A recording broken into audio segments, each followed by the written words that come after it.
Thank you very much.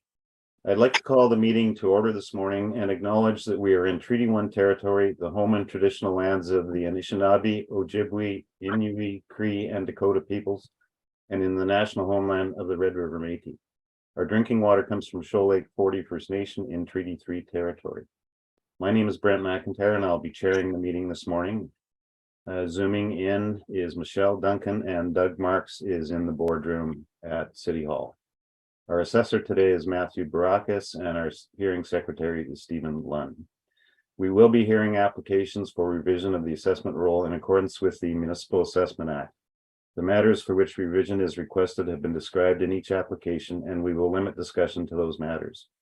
The statements that are made at this hearing are sworn testimony, and anyone speaking to the matters must be sworn in. Be advised that comparisons of assessments of properties are not considered evidence of market value by the Board of Revision. The Board of Revision is appointed annually by Council and is independent of it and the City Administration. It makes its decisions on the basis of the evidence provided at this hearing and issues a written order that will be mailed to all parties as soon as possible. Please note that the Board's decisions with respect to an application may be appealed to the Manitoba Municipal Board if the matter pertains to assessed value or classification, or to the Court of King's Bench if the matter pertains to the application of exemptions from taxation. Should you wish to appeal, information on how to do so will be included with the board's order. With respect to the hearing process, I will confirm the points of appeal with your property to be addressed with each applicant following the swearing in. We will then have the assessor's testimony followed by questions that the applicant may have, and the applicant's testimony followed by questions. Each side will have an opportunity to summarize if they wish. Once all of the evidence about an application has been brought forward, the applicant may leave. The process will repeat for each item on the docket today. The session will close after all the applications have been heard, and the board will deliberate in private and make its decisions. You will receive the board's decision by registered mail as soon as possible. As information, all public hearings are live streamed, recorded, and will be part of the public record. We will be hearing items 1 through 8 on our docket today. Mr. Lund, please affirm the assessors and the applicant's testimony. Thank you. Mr. Assessor, please state your full name. Matthew Stephen Barakis. You affirm that the evidence you're about to give at this hearing is the truth, the whole truth, and nothing but the truth? I do. Thank you. Mr. Applicant, please state your full name. Henry Dupont. You affirm that the evidence you're about to give at this hearing is the truth, the whole truth, and nothing but the truth? Yes, I do. Thank you. Thank you very much. The first property on the docket today is 60 Glen Meadow Street. Are there any preliminary issues, either party? I think so. No. No? Okay, Matthew, you can proceed with your presentation. All right, thank you. File 22-2214, phone number 0802-1251-400, 61 Meadow Street. Looking at roll years 2023 for all the properties this year. April 1st, 2021 reference date. This property, $12,477,000 assessed value. 1976. No effective year built on the property. 99 suites, 70 outdoor parking spots, construction class C masonry, bare walls. Page 2, no problem with the mailer. There was a sale in 2018 between Manitoba Housing and the current owner, Sam Properties Holding, for $11,080,000.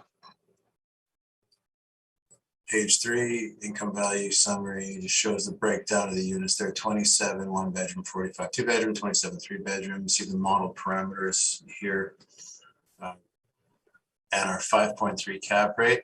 And unless something's changed, this is preliminary. This is a cap rate dispute. We have agreed upon net operating income just by glancing ahead, so I won't dwell on this for too long. Page 4 just shows some comparables. We're at $1,109. Great comparables are all greater, and in terms of average monthly rent, and they're similar in terms of effective year built, what end of the city they're in, etc. But we have seemingly an agreement on NOI, so I'm not going to go on much longer. Page 5 is our this chart I put together, some cap rate, actual examples of sales. I know everyone on the panel has seen this already, so again, I'm not gonna torture you by going over it bit by bit, but essentially what I did, they're not site specific. There, it said this table's in every brief. So it took the sales, 3 years of mailers leading up to the sales, and with the sale price, I was able to come up with a cap rate. I ensured that the sales were associated and that they were arm's length. So they range, the majority of the sales range from 4.7 to 5.75. And you can see on the next page, that's pretty much where the 20th to 80th percentile of the multifamily row, which is the fifth group down, that ranges from 4.8 to 5.6. So that's what we want to see. We want to see the actual range of the sales in parallel with what the majority of the model is putting out. So that serves as support for that. And then we have a picture on the top of the property, just as from our system. See, it's in relation. It's got a field across Glen Meadow to it. And then you can see it's multiple buildings. Well, and there's a picture from the outside. I know last go around it was 5 3/4 the board, and we signed a municipal board agreement 5 3/4 for 2018. Just to give you some context from last go around. That's my evidence. Thank you. Thank you very much. Henry, any questions? To clarify, the last go around, you said 2018. Did you mean 2020? Well, 2018, we signed a municipal board agreement, Marcello and I, at 5 3/4. For 2020, the board went to 5 3/4. So it's been 5 3/4 the past 2 cycles. Okay. And as I mentioned at the beginning of the introduction, we don't consider previous assessments. Okay. Anything else, Henry? Yes, your cap rate page on page 6. Your 20th and 80th percentile is 4.8 range to 5.6, but the brokers are 5 to 6, so that you're lower on the bottom and the top bench. Would you agree that you're lower than the market? Well, I guess slightly in terms of the 20th percentile.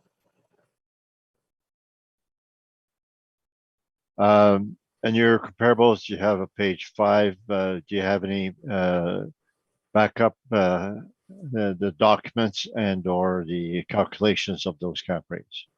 I didn't provide them in my evidence, but I did personally do them. I know some of them have come in the form of rebuttal. I know the panel's seen them, but I didn't include them in my brief. And your second one, some had the same areas at 3.6. Would you agree that's an oddball and they should not be considered by the board? No, it wouldn't be in my table if I didn't think it would be for consideration. Would you agree that that particular property has low rents and low repair maintenance? Let me pull up my work up here. Okay.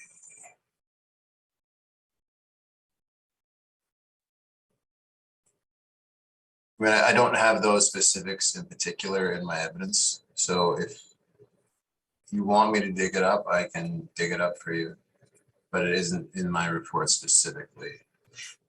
So I can't confirm that off the top of my head. It's all questions I have. Thank you. Michelle, any questions? No questions, thank you. And Doug? No questions for me, thank you. And I have no questions. So Henry, you can proceed. Just let me get there.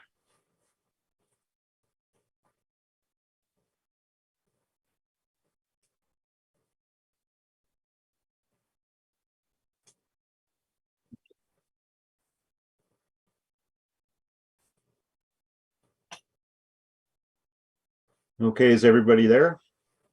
Yes. Okay, Henry. So you can look the photos, first page. You'll see there's some units have the window air conditioners.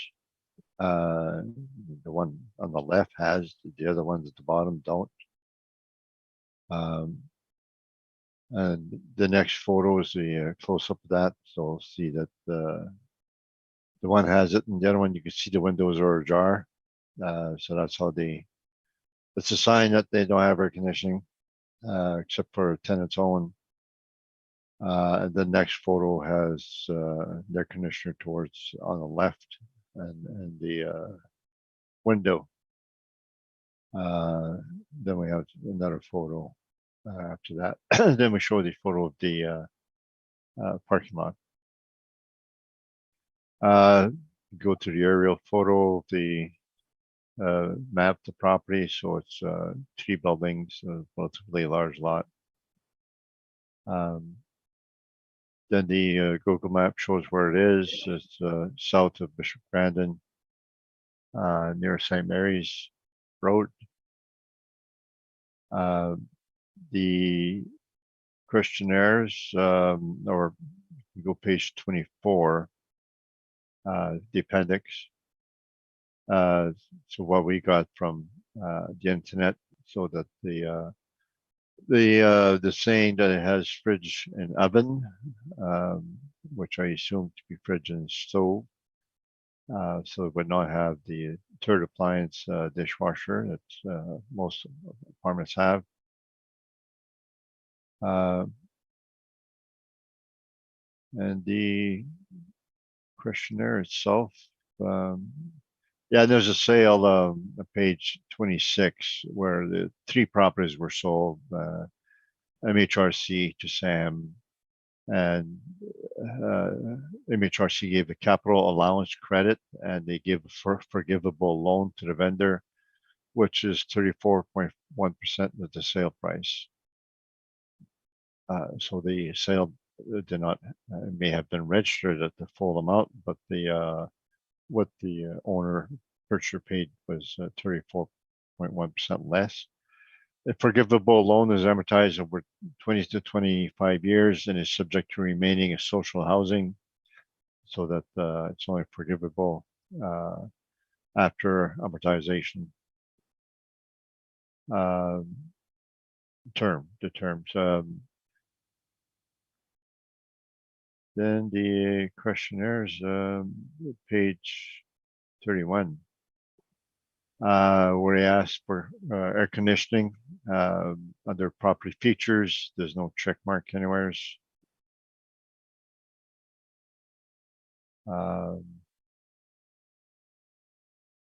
looking at the other questionnaires, and they don't give any more clarification on that. So we'll proceed.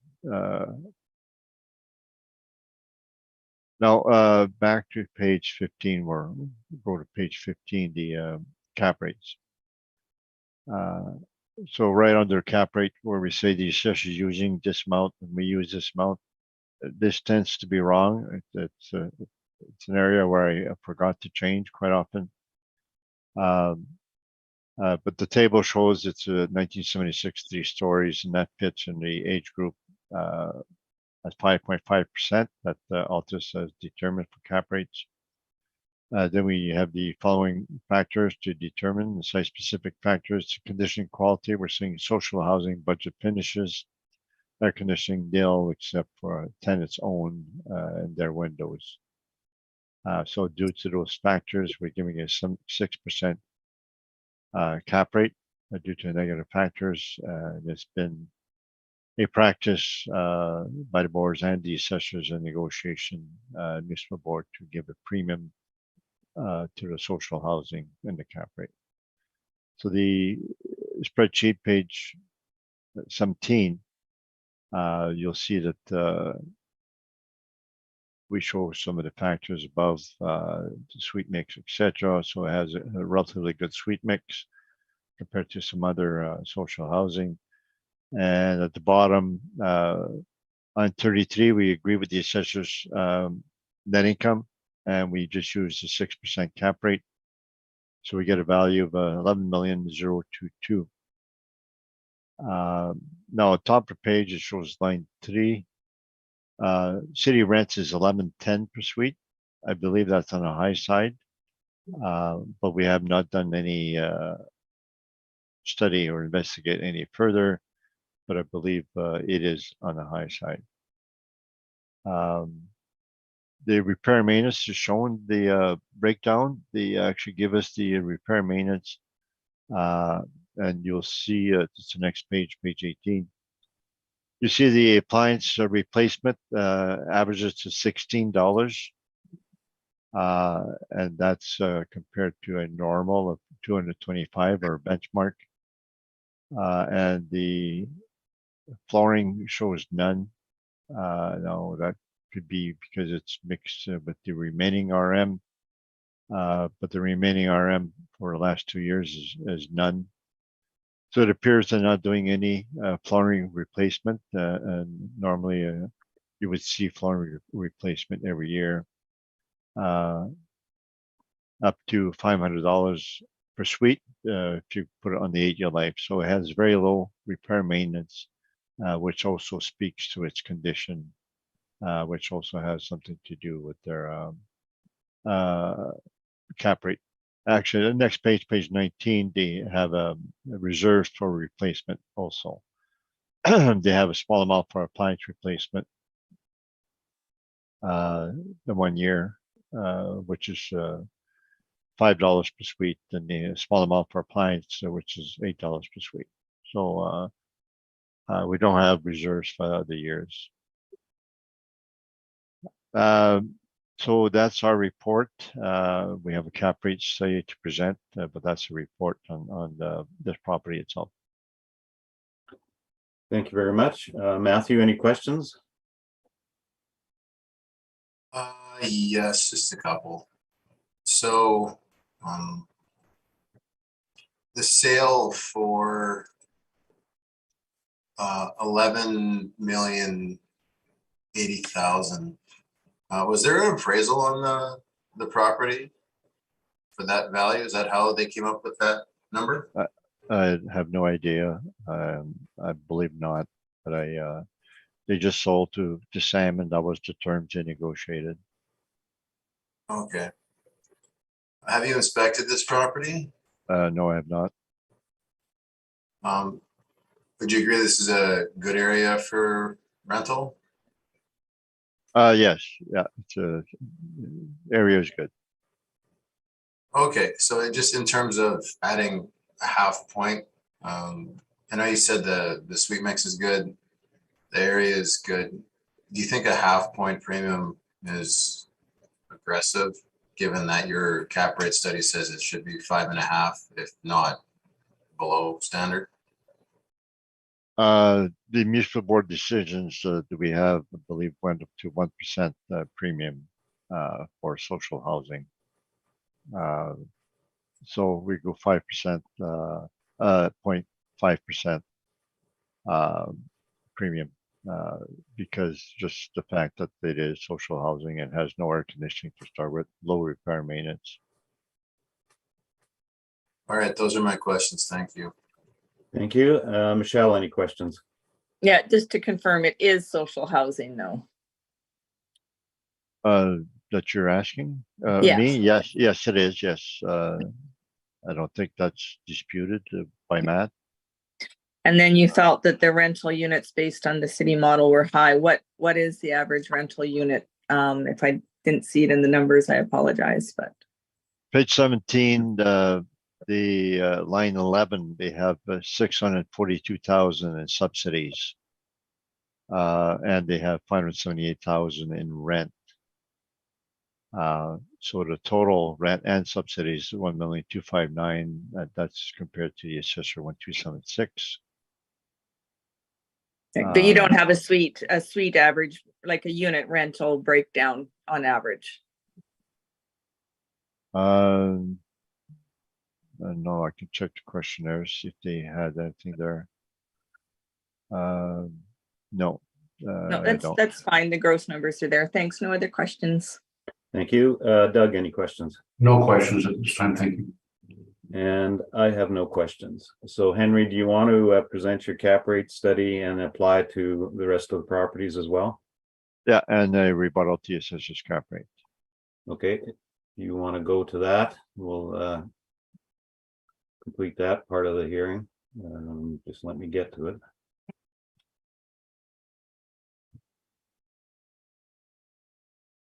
So I have the cap rate study if you want to proceed with that.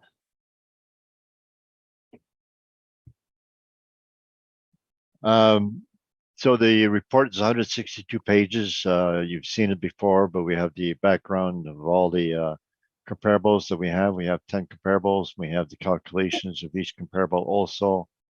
And I asked the board that they go to page 161.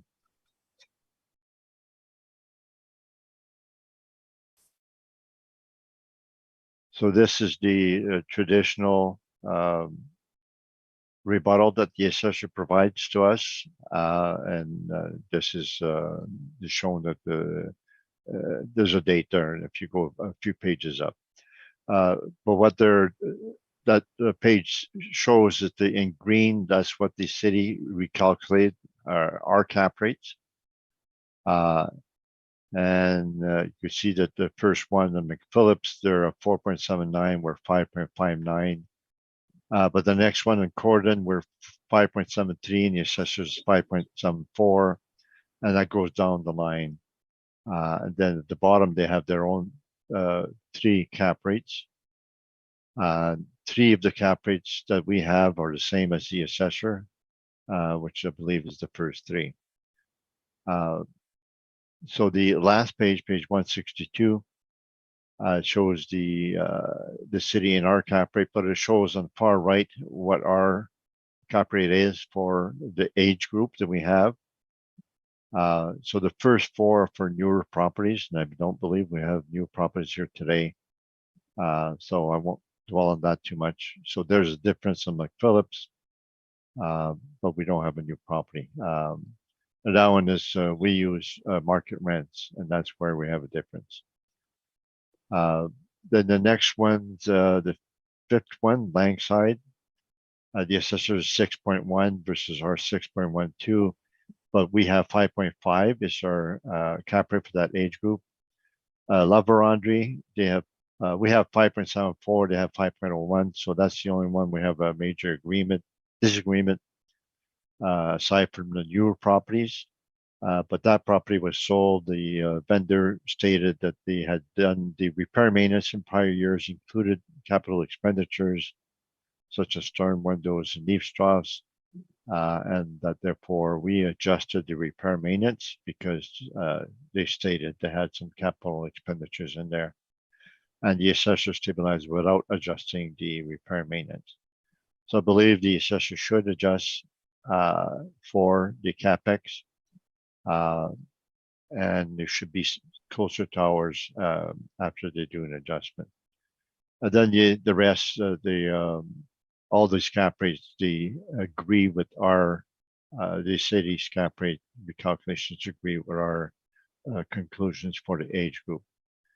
So for the age group that we have for 1976, we're in virtual agreement. Calculating of the cap rates. Their model was all over the place, so there's no agreement there. But on the site-specific calculations of cap rate of market comparables, we're in virtual agreement. That's all my report on this one. Thank you. Matthew, do you have any questions? Yes. Okay, so I'll just stick to the last 2 pages because I know you've heard us go back and forth on the rest. So in regards to page 162, I noticed there are 3 sales you didn't include in your comparison here. That's 32 Arden, 700 St. Mary's, and 203 Bertrand. Did you ever look into doing cap rate review for those properties? I did not recalculate the cap rate because you have no workup and no data, so I cannot rework the cap rates that you have. Well, these are my 10 cap rate comparables and reconciling your calculations of those cap rates and ours. So So the other three that you have are not here. Well, but isn't it true that 32 Arden used to be in your cap rate study? It used to be, then we found out, which we have in our rebuttal, that the purchaser said they renovated the property after purchase. And the second thing is that the laundry income is missing, and therefore we cannot calculate properly an accurate cap rate. Wasn't that laundry income in the $2,500 range only missing for the most recent year in that workup? It could be that much, could be higher. The city did not rework the cap rate once I came out with the fact that there was laundry missing. So it's still flawed. Your cap rate calculation is flawed because you have not redone it for this 2,500 or 3,000 in income. It could be higher. So for the 2023 cycle, and I think this is really important to key on, the reference date is April 1st, 2021, correct? That's correct. Okay, so the cap rate sales we have here on your table on 162, the majority of them are from 2018 or prior. Would that be fair to say? Yes.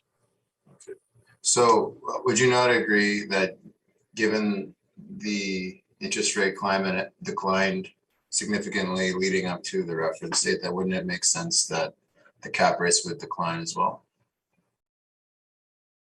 No, I don't think we can do that. We can make speculation. We got 10 comparables. That's what we have.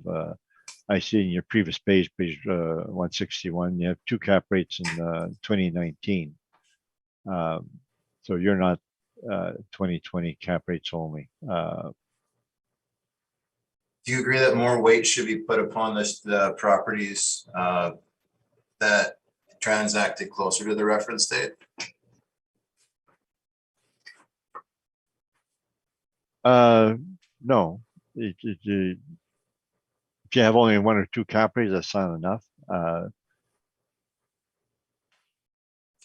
And then just in regards to this year, I know you're seeing the premium being added a lot more. So just in regards to kind of helping us understand, so are you saying that the properties in the cap rate study, those are like the ideal properties for those age groups, and then anything that falls short of that standard deserves a premium? Would that be fair to say? No, I don't say ideal. I don't say perfect. I say average. And then if you have properties with lots of bachelors or very small suites, these are below average. Have you ever? Sorry, go ahead. Sorry, I cut you off. Go ahead. Yeah, I know. And this property itself, it's mainly for social housing. The fact it has no air conditioning, so that's not average to see. Would there be properties in the market for age groups that would be superior to the properties found in your cap rate study?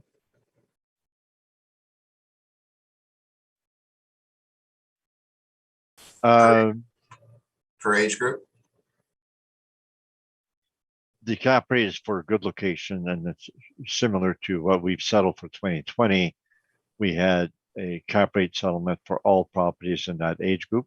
And we did not carve out those that were deemed to be superior. These were cap rates for good properties in good locations. Then we would adjust downwards or upwards of premium for those that were at an inferior location or inferior physical attributes.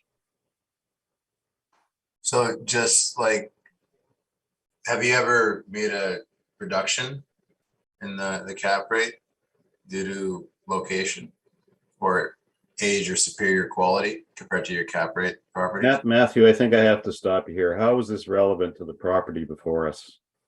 Well, the thing is, we're doing this for all the properties, so we don't have to do it again. So I'm just simply getting all my questions out of the way, and then I won't trouble you with asking them in a later property. Okay, well, let's move on then. Okay, no further questions.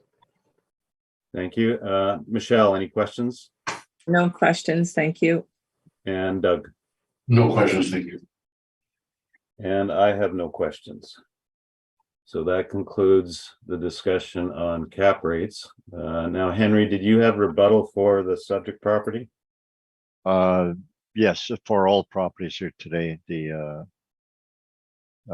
it's a rebuttal to city apartment cap rates. I'd like to go through that now. Let's do it now. Let's Stephen, do we have it yet? You should. Oh, yeah, There's a- there, yeah, I see it. It's at the top.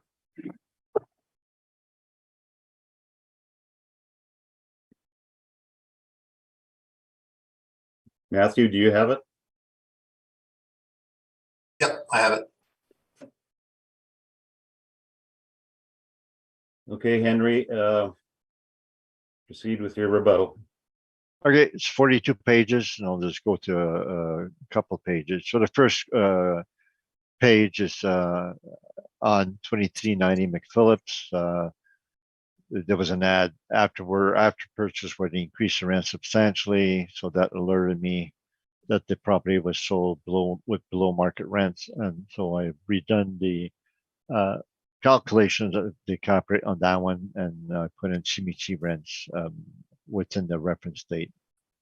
I don't believe we have any new properties here today, and so that I won't spend too much time on this property, but that's the difference between the assessor calculation and ours. We're virtually the same on the expenses, so it's strictly based on rents is the difference in our cap rate. Then we show some of the data of that property.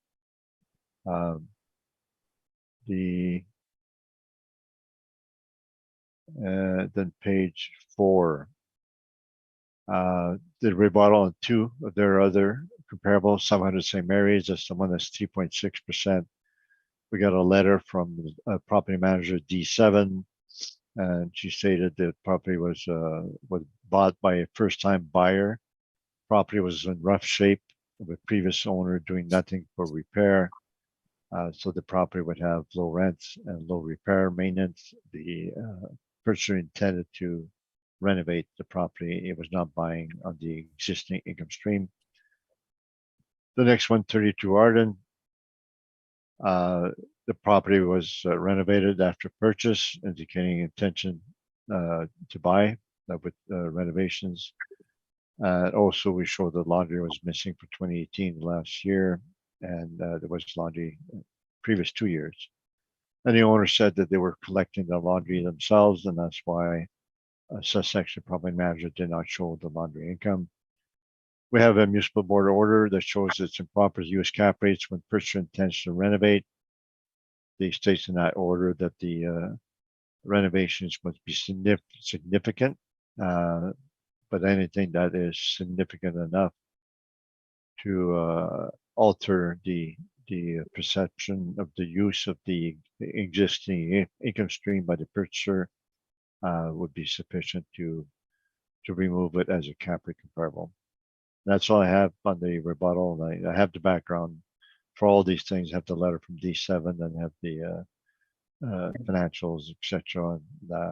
on Arden. Thank you.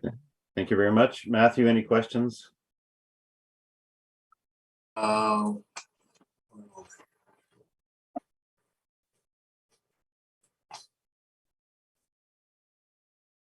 questions. Thank you. Michelle, any questions? No questions, thank you. And Doug? No questions from me, thank you. And I think we've all seen these reports, and I have no questions. So let's proceed to the next property on the docket. 11 Lindale Drive. Any preliminary issues on this one, either party?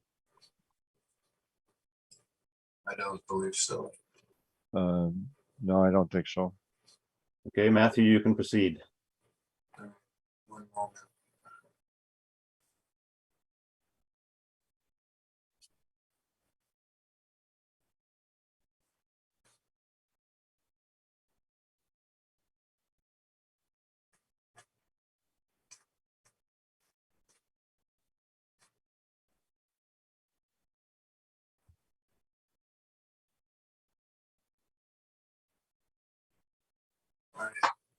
File 22-1560, roll number 060912460000, 11 Lindale Drive. Assessed value 1,254,000, 1955. No effective year, built on a 16 suite, 6 outdoor parking spots. Page 2, no problem with the mailers coming in. No recent sales, nothing of any relevance. Page 3 shows our income value summary. They're all 1-bedroom units, $685.86 per the model. Modeled cap rate. Net operating income generates a value of $1,254,000 or $78,375 per unit. Rent comparables here found on page 4. We're below the comparables in the market. The comparables comprised of 1-bedroom units, the majority of them, and then comparable number 3, you can see it's all bachelor units, and we're still higher than our comparable here, or our subject property on Lindale Drive. Comparable 3 is also 75, so it is cap rate stuff. You've seen already. Page 8 just shows an ad from the internet on the outside. Step away from the Red River, walking to some forks, nearby parks, large hallways, spacious suites, on-site laundry, some parking, site manager. There's a picture of page 9. It shows the site plan and then some Google image pictures from the outside. You can see on page 11 some pictures of the inside I was able to grab from the computer. You can see that it looks maintained but basic, nothing deserving of an effective age on it, so it's good that we don't have it. And then we have the statements to the end of the brief here. That's my evidence. Thank you very much. Henry, any questions? So the flooring in the kitchen appears to be a tile or some kind of vinyl. And the bedroom was hardwood floors. You agree with that? That's what it looks like. Yep. Yeah, so relatively plain finishes. Yep, I agree. That's all the questions I have. Thank you. Michelle, any questions? No questions, thank you. And Doug? No questions from me, thank you. And I have no questions. So Henry, you can proceed with your presentation. The photos, etc., and the aerial map you've seen with Matt, and we've seen his photos. So we can go to the cap rate section. So page, I have to rotate my page 13.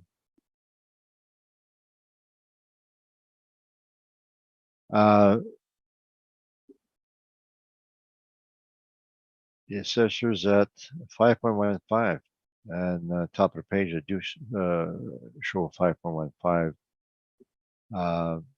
But then I say we use 5.75, which is incorrect. So we're using 6. So the built 1955, 2.5 stories. So that fits in the age group 46 to 59, and our cap rate for that age group is 5.75. However, we bumped that up by 0.25% due to the following site-specific factors. The parking is inferior with only 38%. Suite size is small. The gross floor area is low at 788 square feet per suite. Condition would be inferior. It has low rent, low repair maintenance. It also has basement suites, means they have only low windows. The windows just stick out. There's no view from that, so that's a negative feature. So the next page, I have to rotate again. Our spreadsheets, page 15. So the top shows the some of the features of the subject. So it has shows 6 parking, and that's 38% of the suite of 16 suites. It shows the gross floor area. We do calculations. It's 788 square feet. And that would be including the corridors naturally. So meaning the suites would be smaller than that. So top right, we show that the negative conditions that may affect the cap rate. As basement suite condition, it has low rents. The average rent, line 3 is $673 per suite. Has low repair maintenance, which we'll do later, which is $887 per suite.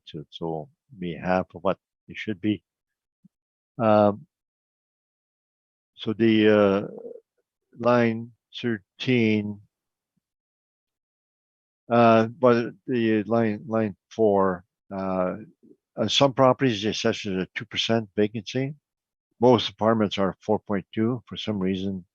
They have 2% for some properties, and the CMHC vacancy is 2.6 for St. Boniface and 3.8 for Winnipeg.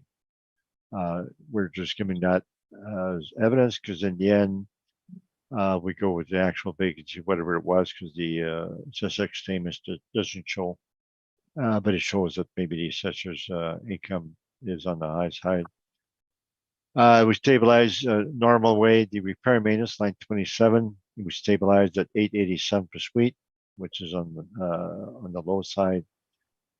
And the total expenses, line 31, were similar to the assessor. Our NOI, line 33, were 66,000, slightly more than the assessor at 64,600.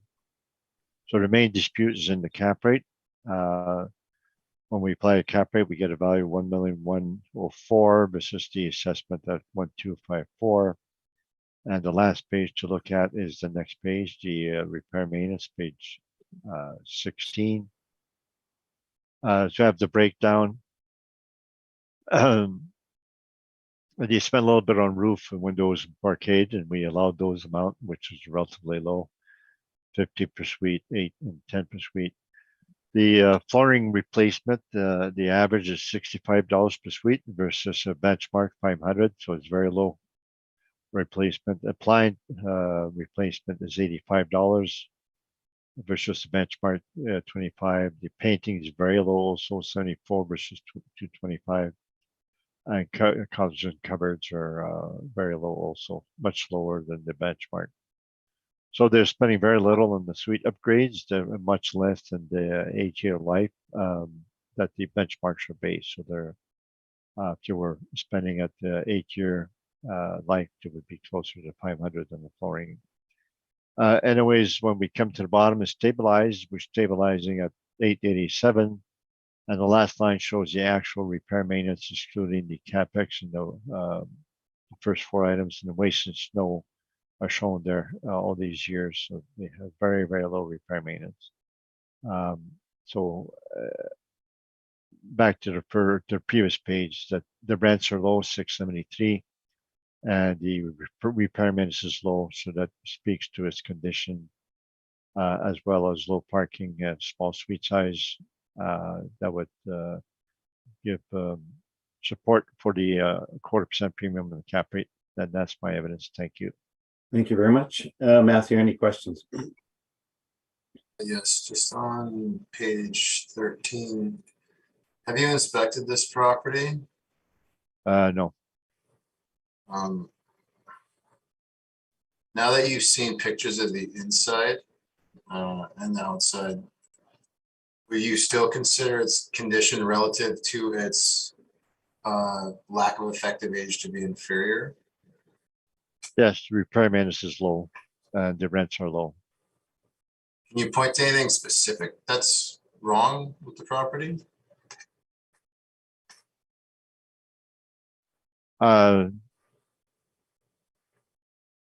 They don't replace their flooring and appliances on an 8-year cycle. They're very, very low, much lower than an 8-year cycle. So the financial statements, the repair maintenance analysis itself, where we have 5 years, that points to the fact it has a low condition, inferior condition. Would you agree this is a good area for rental? Yes, the only area that requires a premium is the north end. Okay. Would this be a good candidate for renovation upon sale? It could be bought with that intention, or it could be bought with the income stream, the existing income stream. Okay, and then just in regards to its size, it's around $1.2 million. At this price point, wouldn't there be increased demand because smaller time investors would have more of a chance at getting in? It'd be within their reach. Would that be a fair statement to make? No, I always disagreed that with your model cap rate, which gives maybe a premium for the fact that it's small. And when we came to municipal board in 2020, we did not allow for higher or lower cap rate for small suites. So I don't believe that's an issue. I don't think that came up in the conversation, did it?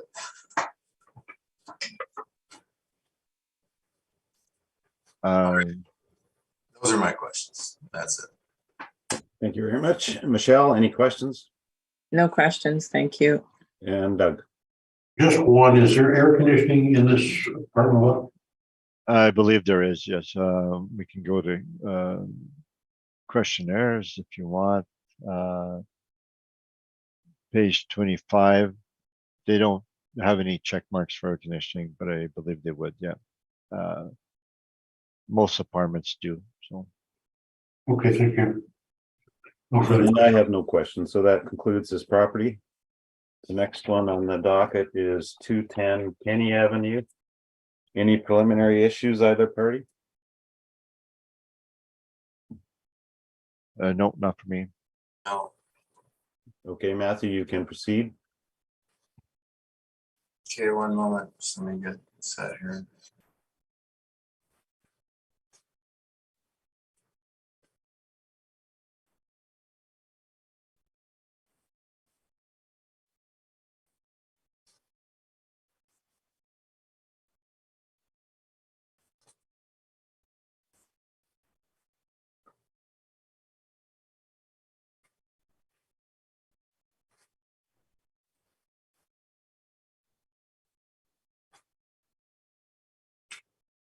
Okay.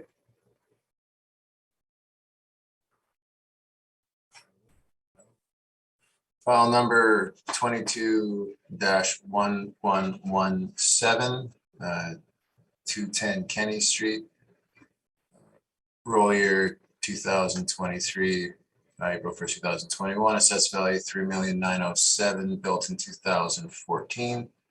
27 suites, 19 outdoor parking spots. I'm actually going to make a verbal recommendation on this property. So the recommendation, the net operating income is $164,109. Something that we agree upon. Cap rate is 4.75. Valuation is $3,455,000. 3,455,000. Yeah.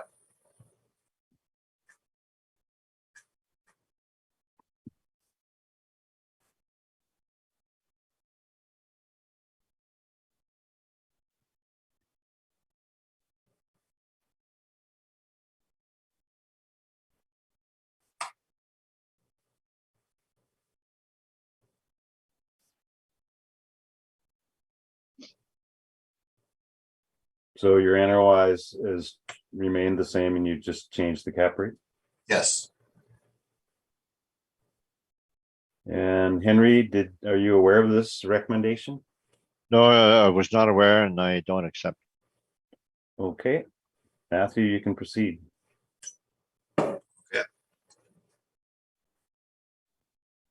So value's been changed based on the 4.75 cap. Go to page 3. You can see that's the net operating income that the model kicked out, unless something's changed. That's the applicant's net operating income as well. I think 4.2 is low on this property. For the cap, I boosted it to 4.75. If you go to page 5, you can see that McPhillips it's 4.79. That rounds to 4.75. So that's what I went with on the property. You can see on page 8, there's a construction permit on the property. It says the total project value is 6.5 million. Declared construction value at the time was 3.9 million. I'm making a recommendation at 3.455 million. So I'm below what they spent building the place. Then we have some pictures on starting on page 9 of the place.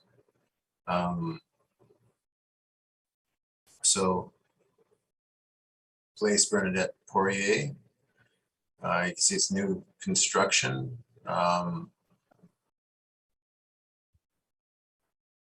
The inside of the suites, the pictures begin on page 16. And you can scroll through to see that it is newer. Unfortunately, the photos we got are of messier units, but you can see it's a new building with newer mechanical.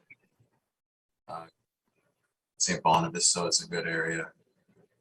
As such, without inspecting it or seeing that there's what sort of issues or deficiencies the place may or may not have, it falls into the newer property category. So I gave it a 4.75. I felt that 4.2 is too low. And in light of what they spent building it, I think 3.4 is pretty fair. That's my evidence. Thank you very much. Henry, any questions? Those photos were taken by an assessor during the inspection, is that correct? Yeah, yes. Now, the page 22, there's a little girl sleeping there. Do you have a name for that little girl? I do not. The finish are relatively plain budget finish. Would you agree with that? I don't know, like in terms of like the handles on the counters and the drawers, countertop.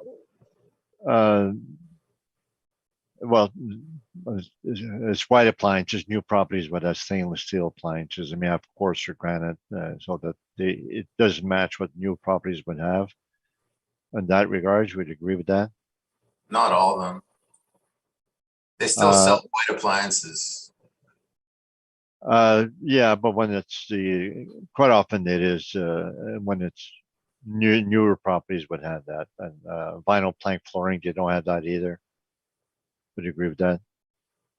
I think properties are constructed in all levels of finish. It's all questions I have.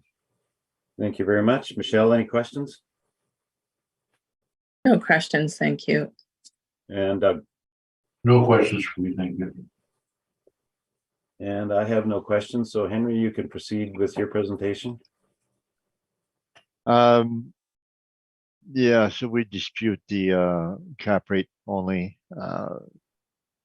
So we have the photos and that we had from Matt's reports, and page 8, we took aerial photo. We counted 19 parking. And we show the map. So the cap rate page would be page 14. The assessor's at 4.2, which is very low. That's why he made an offer of 4.75, but that's still quite very low. Their own 20th percentile is 4.8. You should at least have gone to 4.8 to say it's the lowest, but I believe the computer model gives it due to its size, number of suites. So 1999 plus, we use a cap rate 5.25 for that age group. This is built 2014. So we have 5.25 as a base. Then the specific factors: condition and quality, social housing, budget finishes, Parking is inferior at 70%. On this one, we gave it only a 1/4% premium compared to other social housing where we give 0.5% to 3/4% because the property is newer. So the less of a premium due to that. So the next page, the income approach on page 16, when we apply the 5.5 cap rate to the assessor's undisputed net income, we get a value of 2,984,000. That's my report. Thank you. Thank you very much. Any questions, Matthew? Yeah, just in regards to your page 22, or rather, we'll start on page 20. Can you maybe walk us through what this municipal board order means? Again, for the record, I have to say it's not relevant. Oh, okay. Then I guess I have no questions. Thank you very much. Michelle, any questions? No questions, thank you. Doug? And I have no questions. And I have no questions. So that concludes this property. The next one on the docket is just down the street at 270 Kenny Avenue. Any preliminary issues? Yeah, can I go for a break quick? Sure. How much do you need? 5 minutes? Yeah, that sounds good. Okay, we'll take a 5-minute recess and reconvene at 10:05. Thank you very much. We'll reconvene the hearing this morning, and the next property on the docket is 270 Kenny Street. Any preliminary issues with this property, either party? Not that I'm aware of. No. Okay, Matthew, you can proceed with your presentation. File number 22-2217, roll number 06075105000027 Kenny. Built in 1969. No effective year built, assessed value $3,483,000. No indoor parking, only 14 outdoor parking. We've got no problem on page 2 with mailers, no recent sales. There's only 39. Sorry, there is 39 units. 4 bachelor, 35, 1 bedroom, average monthly rent $780, 84. Model parameters with our model cap rate of 5.2. To my knowledge, this is a cap rate dispute. Model puts it at 5.2. As per age, area, and size. So the rest of the automated generated briefs in regards to cap rate. You've seen that already. Page 8 shows picture of the outside and then a picture of the general area. And then page 9 is the mailer. And then just page 10 is the breakdown of, this, parking, shuttle bus, building structure, just kind of an itinerary from the internet. So it's a cap rate issue. That's my evidence. Okay, thank you very much. Henry, any questions? Does this property have any air conditioning? Looking at the picture, I think underneath the windows, those are air conditioning units. But I haven't inspected it, so I off the top of my head, I don't know. Do you have age and opportunity at the bottom, page 10? Does it show anything about air conditioning there?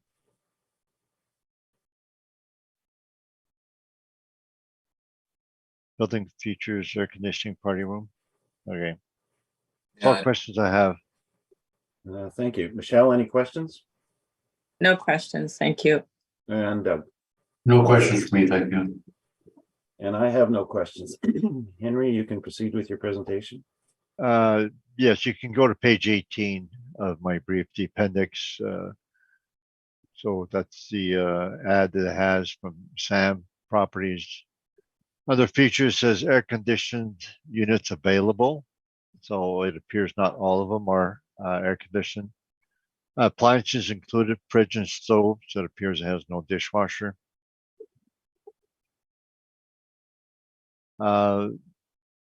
The photo, first page photo shows that they have air conditioning in the wall. They have air conditioning in the walls. That's what that would mean. Usually one air conditioning unit in the living room. The other rooms are not air conditioned, but it still has some superior air conditioning. The cap rates, it's a cap rate dispute only. So the cap rate page 13, in the first line, it appears to be wrong again. So the assessor is 5.2, believe, and we're at 6%. So the age group that it fits in is 5.5, the 60 to 79 age group, 6+ stories. Parking is inferior at 42%. Condition, inferior social housing budget finish, and inferior air conditioning is part of that. So we give it a 6% cap rate due to the factors. So the base is 5.5, and the assessor's base is 5.2. So even without the premium, we have a case. But page 15, the income approach. We take the assessor's net income divided by 6% cap rate. We get a value of 2,019,000, and that's my report. Thank you. Thank you very much. Matthew, any questions? No questions, thank you. Michelle? It's another social housing unit. Is it for seniors?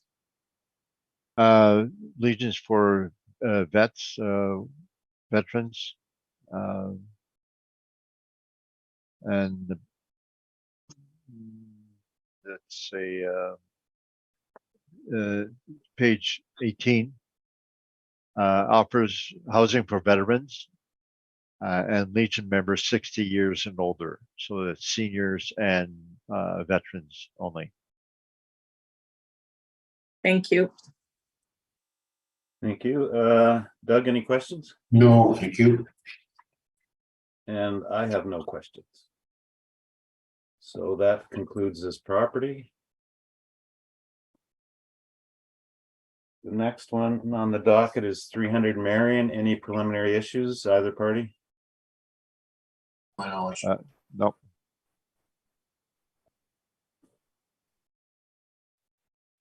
Okay, Matthew, you can proceed. Okay, file 22-2903, roll number 060804130000, 300 Marion. 4,194,000 is the assessed value to 1948, 1952 effective year applied to it. So it's not much of an effective year. 43 suites, 23 outdoor parking spots, construction class D. Sale for $3.6 million in 2017. Income value summary on page 3, 43 units. It's a split between 1 and 2 bedroom units pretty evenly. We've got our modeled work up here with our 5.35 cap rate. Comes up to 4.194 million on the value. Rent comparables. Model kicks out 866. It's within the range of the comparables here on Marion, Traverse, Ferndale, and Goulet. You can see those properties are predominantly a split of 1 and 2 bedroom units as well. Cap rate, you've heard it already today. I did pull the sales mailer. Line 3 said it was a arm's length open market transaction. The vendor, rather the purchaser, indicated. So they weren't related. Fortunately, they said it was in good condition on line 15. The same page, your page 8. And they didn't intend to make any improvements or demolish anything or subdivide. They didn't, on page 9, they didn't indicate whether the purchase price was based on the property's net income or not. And they didn't indicate a cap rate. So unfortunately, we would have liked to have seen that filled out more to put more weight on the sale, but I'm just disclosing what they submitted to us. They said they didn't have the financial details prior to the sale. So it was arm's length. They agreed at 3.6, but it didn't look like they had the income information ahead of time. Then on page 10, you can see pictures of the property. There's 4 buildings. So you can see from the outside of the property, it looks like the exterior is in good condition, or at least it's been painted recently. Got some new windows in there. And then you've got the mailer on page 11, the mailers which round out the brief. So that's my evidence. Thank you. Thank you very much. Henry, any questions? Yes, so your questioner says they did not rely on the net income, or did not buy based on the net income? Yeah, it's so it says they didn't fill out if it was based on their net income or not, but they also indicated on line 33 that they didn't have the financials prior to it. So I would assume that if they should have filled out line 32 and they should have said no, because if they didn't have the info, how can they rely on it, right? So it seems like a strange purchase to actually buy without the financials. That makes sense. That yeah, like I know we've had this conversation before, but yeah, like I said, I would have put more weight on the sale if they would have indicated they had the financials and they purchased it based on that. The vendor was Alderman Capital Corporation. It shows there. Yes. And Alderman is the one company that went problems with the SEC for fraud. Is that correct? That kind of rings a bell, but I don't have anything in my brief that I can confirm that. So it's possible that was sold to Securities Exchange Commission because the property, I guess, had to be divested by the vendor. That's all questions I have. Thank you very much. Michelle, any questions? No questions, thank you. And Yeah, just one. How is your cap rate determined on this property?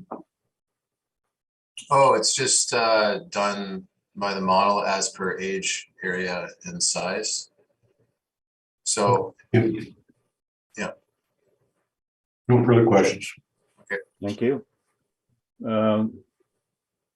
Are there any permits on this property? It looks like the exterior may have new windows and certainly doesn't look like a 1948 building. Yeah, I don't have any permits in my brief, and unfortunately, the room that I'm in right now doesn't give me easy access to that system, so I couldn't tell you if there would have been permits. I would have tossed them in for sure. Okay, that's fine. Thank you very much. So, Henry, you can make your presentation. Yes, you see photos from the exterior. So the still stucco, but they painted that gray, which improves the look. I believe that's the area where they have multicolored. So they were not all white, but some of them were kind of orange and brown. And this was Alderman, so they could have done some improvements, but they did tend to do the low cost type of improvements, if any. Then the page 7 shows it's just 4 buildings side by side on Marion.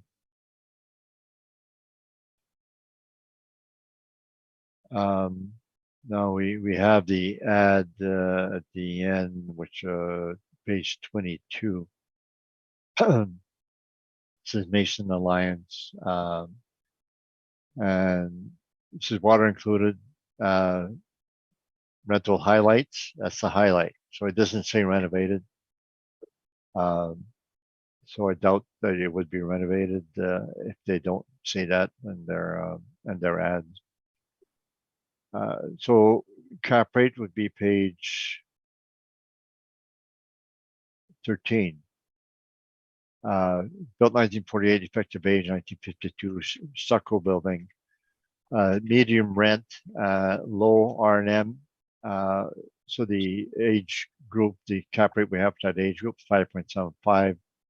We did not give it a premium for any of the factors it has, even though it has 3 negative factors, being the stucco, low repair maintenance, and medium rent. So the spreadsheet that we have to rotate page 14. So the rents it has line 3 is $846 per suite, and the assessors got $867. The line 2 discounts, and 2020 it was 3,100 was the caretaker discounts, and the balance was tenant discounts, actual discounted rents. The vacancy, we allowed 1.7 versus the assessor 2. Line 13, our effective gross income is 444, and slightly higher than the city. Stabilized expenses a relatively normal way, and then repair maintenance, we stabilized at 1222 per suite. The next page is the repair maintenance page 15. No extraordinary repairs. They spent some money on the roof. Small amounts spent on the windows and doors and parquet, only $12 per suite or $8 per parquet. Flooring replacement is very low at $29 per suite versus the benchmark 500. Appliance replacement is also very low at 70 versus benchmark 225. Painting is also very low at 70 versus 225 benchmark. So we stabilize at 1222 per suite, which is on the low end of repair maintenance, and the flooring and appliance and replacement and paintings on the low end also, which would indicate some deferred maintenance, or the condition would not be as good. Now we do give no weight to 2017 because we have the weights operating for 2018 to 2020, so that whatever they bought it on, now this is how it's performing. So the page 14, so our line 33, that's the net income. So we stabilize at 212,000 versus the assessor 225,000. So we have slightly less NOI. And then the cap rate, we have 5.75 versus the assessor 5.35, and that's the normal cap rate for that age category. We did not give it a premium. That comes to a value of 3,687,000. That's my report. Thank you. Thank you very much. Matthew, any questions? Yeah, just on page 14. So the NOI, it looks like we're about 13,000 apart. Is that correct? That's correct. And then it seems like the difference is mainly in the expenses. Would you agree with that? Yes, because our effective gross income is 6,000 higher, or 45, a bit more than that now. Okay. And then just looking at line 27, would you agree that the caretaking increased about 13,000 between 2019 and 2020? Yes. Those are my questions. Thank you. Thank you very much. Michelle, any questions? So as far as the condition of the suites inside, there's really no pictures, or have you had a chance to inspect it? No, I did not inspect. I have no photos. Okay. Okay, no other questions. Thank you. Thank you very much. Doug, any questions? No questions, thank you. And I have no questions, so that concludes this property. The next one on the docket is 271 Traverse Avenue. Any preliminary issues with this one? Not that I know. Nope. Okay, Matthew, just let me get there and you can proceed.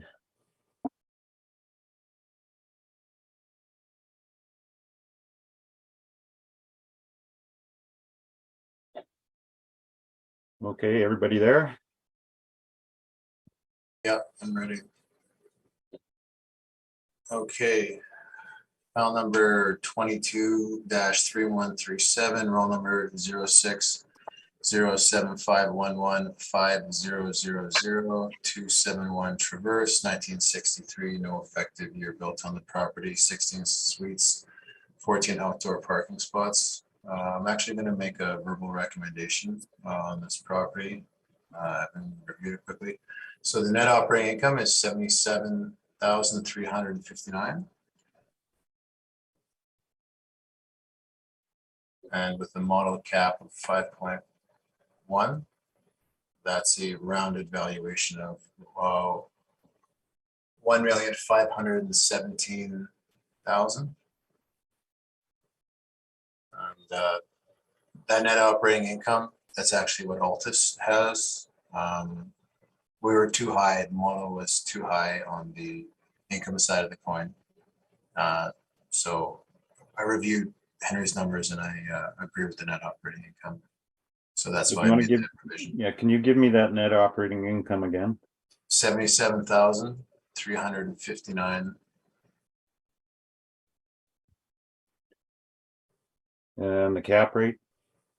5.1, which is the model's 5.1. cap rate. And revised value? 1,517,000. That's the rounded valuation. And Henry, were you aware of this recommendation? No, it was not. And how do you feel about it? I don't accept. Okay, Matthew, you can continue. So, rest from income information on page 2. They've been good handing the mailings. You can see the property sold for 1.8 million, 1,856,000. My rec is for 1,517,000. So we're less than what they purchased it for in 2018. Income value summary on page 3, 11 1 bedroom, 5 2 bedroom, 16 total units. The old model workup doesn't matter anymore because I've changed the net operating income. I've kept the cap rate. We've got a value about 300,000 lower than what they purchased it for in 2018, 3 years before the reference date. The rent comparables you see, I'm not talking about them anymore because I've changed the net operating income. Cap rate stuff you've already heard about. We have the mailers beginning on page 8. And then exterior photos, page 13 and 14. Unfortunately, we don't have any interior photos. I wasn't able to get any sort of information off of it. So just going basically off the financials and using the model cap and looking at the sales, a test of suitability, still lower than it. I think my recommendation is pretty solid. That's my evidence. Thank you very much. Henry, any questions? You don't have a sale questionnaire. No, I do not. For you to make a recommendation lower in the sale, you must be not relying on the sale. Is that correct? Yeah, we don't go right to the sales price. I'll do my own analysis. I agreed with your net operating income. And I used the model cap and it came out still lower than the sale. Okay. Yeah, I don't have any further questions. Thank you. Michelle, any questions? No questions, thank you. And Nothing for me at this time, thank you. Matthew, was it a bona fide sale? I believe so, yes. Okay, thank you. That was my only question. Henry, you can proceed with your presentation. So we're down to cap rate, since Matt's agreeing with my net income. So we can go to the cap rate page, 14. So it's built 1963. So at that age group, it's a 5.5 that we have.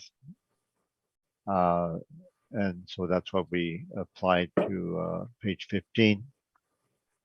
And that comes to a value of 1,407,000. The only thing to look at is the repair and maintenance. The next page, they don't give a breakdown of their repair and maintenance. So we stabilized by excluding some of the high years. We get 1306 to repair and maintenance. So I'd agree with that. So back to page 15. So it's a matter of the cap rate only.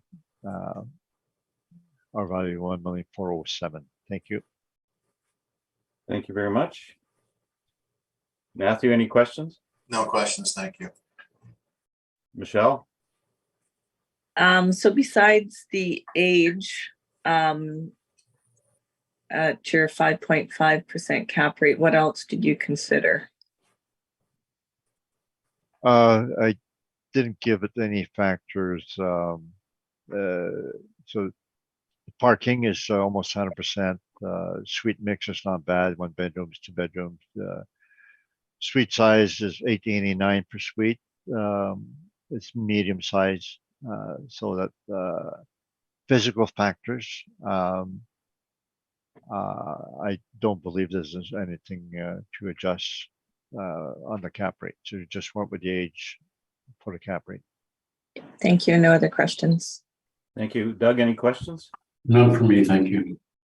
Henry, just one, and it's probably a typo error on page. Let me get there. On page 2, you're asking for a requested assessment of 1,405,000, yet your workup is 1,407,000.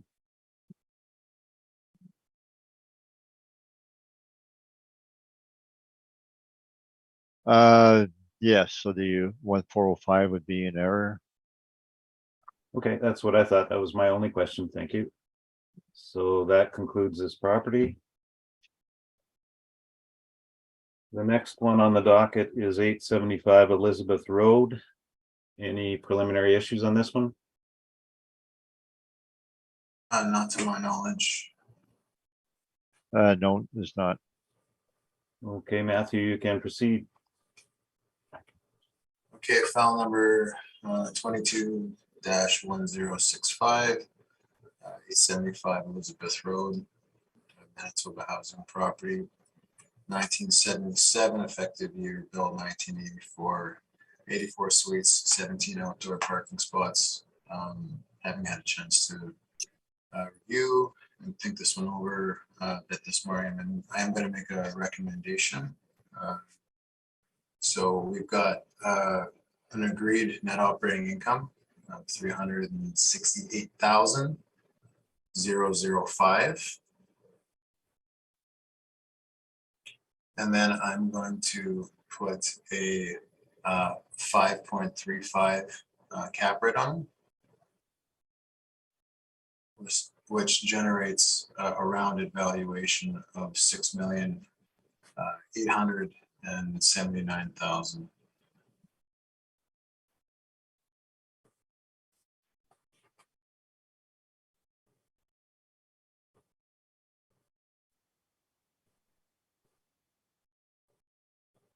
Okay, Henry, were you aware of this recommendation?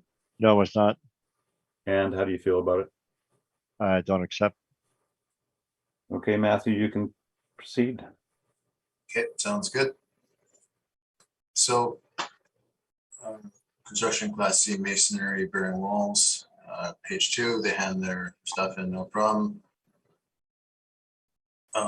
No recent sales on the property. Income value summary here. I mean, it's 31 bachelors, 52 1 bedroom, only 1 2 bedroom. It does have much lower parking. Suites available. That's the reason why I put I boosted the cap up. I also know what it was last time around, but I'm not going to mention it. Rent comparables are found on page 4, but we haven't agreed upon NOI unless something's changed, so I'm not going to really touch on that either. So we've got the photograph on page 8. You can see from the site there really isn't enough parking to service the site. They would have to, on a for-profit basis, they'd have to be parking on adjacent streets. So don't have any interior photographs, unfortunately. We do have just a permit on page 10, 2008 interior alterations. Convert the 3rd floor into B2 occupancy. I guess that's 24-hour staff presence. Because it is a housing property, I suppose that there's a wing that involves tenants with higher needs, but we're not valuing it like that. We're valuing it as a for-profit property. Modify existing stairwell, sprinkler, entire building, install a fire alarm system. Main and second floors of 57 unit multiple family dwelling, and 3rd floor is assisted living. So there you go. They spent about $1 million. It doesn't look like they put money into the place, but it's housing, so it's, from my experience, the money that they put in, they're not putting like granite countertops or anything, but they looks like they're taking care of the place. That being said, I made the rec to 5.35 to recognize the lack of parking on the property, and I thought maybe the 4.95 was a bit aggressive for a property built in 1977, despite them taking care of it, as far as I know. That's my evidence. Thank you very much. Henry, any questions? So the 5.35 cap rate, you say because there's low parking, is it also because there's a lot of bachelors or small suites? Yeah, that's also a factor as well. Do you give it a premium for it being social housing? Well, I haven't inspected it, and it looks like they've put $1 million into it. So I know housing does upgrade their properties without knowing what the inside's like. My adjustment came from the high number of bachelors comparatively, the lack of parking, and I know what the cap was historically, even though I can't talk about it, and I feel that 4.95 for this age is just too low, given those other factors all inclusive. So I think 5.35 is an appropriate cap rate. That's all the questions I have. Thank you very much. Michelle, any questions? No questions, thank you. And And none for me, thank you. and I have no questions. So Henry, you can start with your presentation. Yeah, I guess you can see the photos, first page, 2. Second photo on the right, you'll see that that part has very little windows. The other part had more windows. So we have the suite, some suites with lesser windows. Cap rate page, page 13. So we give it a 5% premium over the age group that it has. So the age group is 5.5. That's the basic for that age group. And with the cap rate study in the rebuttal, I stated that the assessor's recalculation of our cap rate meant there were virtual agreement of our cap rates from 1946 to 1999. We disagree after that. So the base cap rate should be 5.5, not 5.35. And then we should be allowing for these negative factors after. So that it does have inferior parking at 23%. Gross floor area per suite is very low at 699 square feet per suite. We also mentioned some small windows, etc. And just be a budget finish. So when we go to page 15, when we apply the cap rate 6% to the assessor's net income, we get a value of 6,133,000. I don't think I have any photos in the appendix.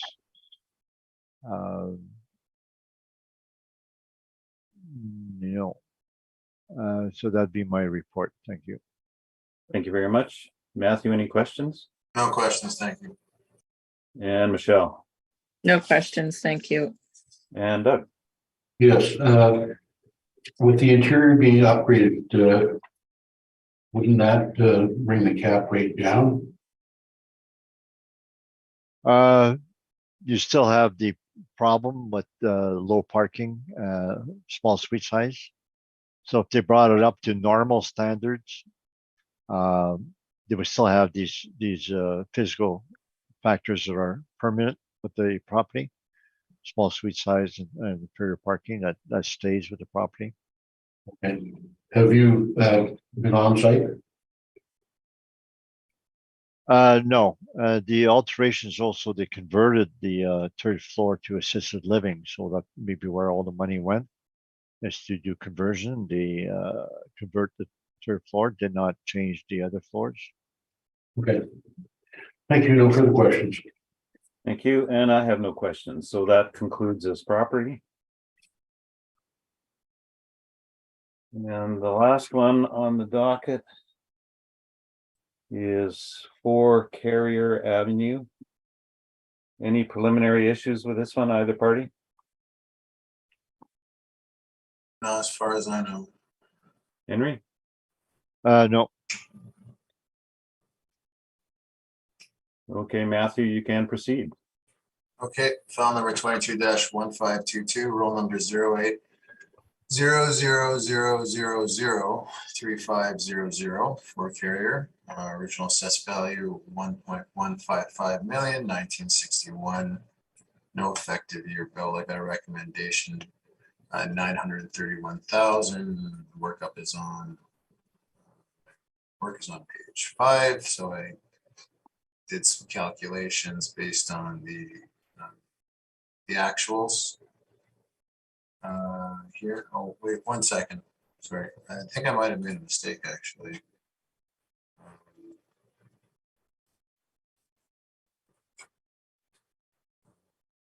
Oh no, never mind. I just I just making sure I didn't include the amortization of the interest, but I did this kind of backwards, so it looks like it works.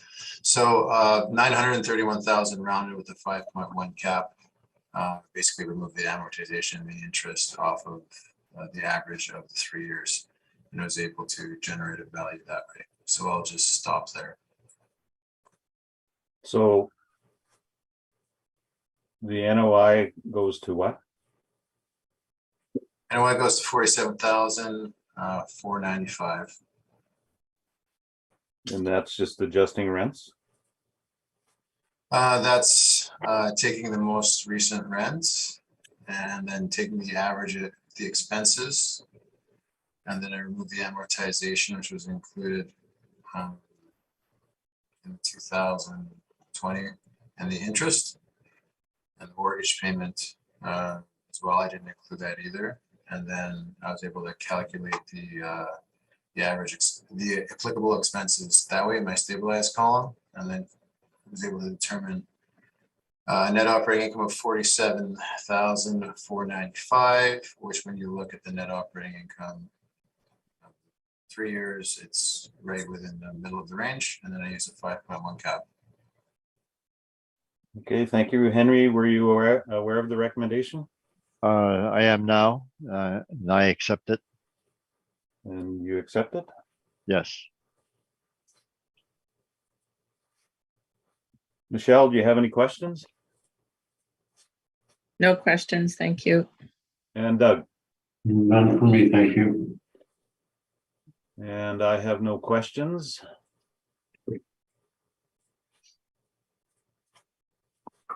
We have heard all of the items scheduled this morning, and this hearing is now adjourned. Thank you very Thank you. much, everyone.